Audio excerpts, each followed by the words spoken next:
Assalamualaikum warahmatullahi wabarakatuh. Perkenalkan, kami dari kelompok UTS. Saya Randy Aiman Rosid dari Prodi TK dan rekan saya Wilber Gulan dari Prodi TK. Dan di sini ada satu lagi teman saya yaitu Yusuf yang tidak bisa mengikuti karena lagi sakit di rumah. Terima kasih. Saya akan mempresentasikan etika keputusan profesional. Mengapa etika begitu krusial? Etika sebagai kompas, etika adalah fondasi yang membimbing tindakan dan keputusan profesional, bukan sekedar panduan moral. Konflik global. Keputusan etis selalu menghadapi dilema, terutama antara maksimalisasi keuntungan dan tanggung jawab sosial dalam konteks kapitalisme global. Ancaman institusional. Pelanggaran kode etik dapat secara signifikan mengurangi legitimasi dan integritas putusan lembaga tinggi negara. Tujuan presentasi membahas peran fundamental etika, tantangan penerapannya, dan konsekuensi pelanggaran etika di tingkat profesional maupun institusional. Fondasi dan pilar etika profesi.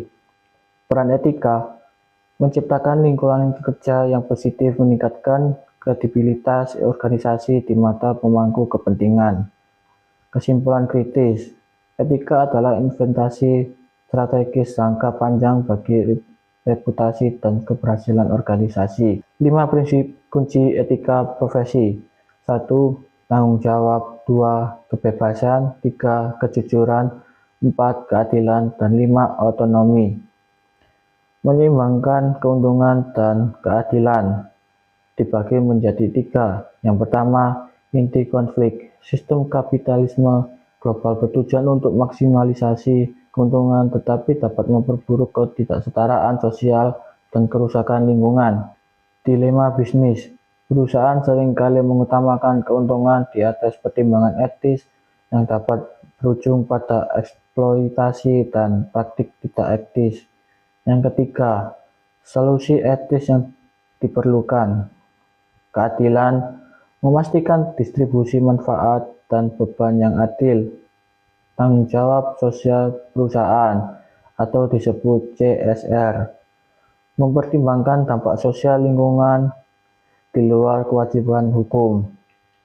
Krisis legitimasi institusi kasus Hakim MK.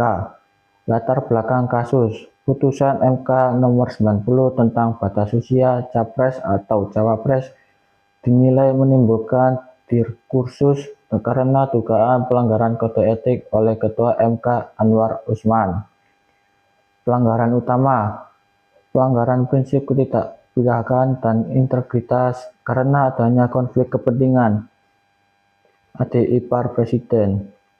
Kode etik Hakim MK Sabta Karsa Utama meliputi prinsip independensi, ketidakpihakan, integritas, kepantasan, kesetaraan, kecakapan, dan kearifan. Dampak pelanggaran dan jalan ke depan. Dampak pelanggaran etik mengurangi legitimasi dan integritas putusan, mencoreng citra MK sebagai the guardian of constitution, menimbulkan ketidakpastian hukum dan mengurangi kepercayaan publik. Dampak pelanggaran dan jalan ke depan bagi 4 peraturan. Yang pertama, penguatan regulasi, meningkatkan peraturan dan sanksi terkait kode etik.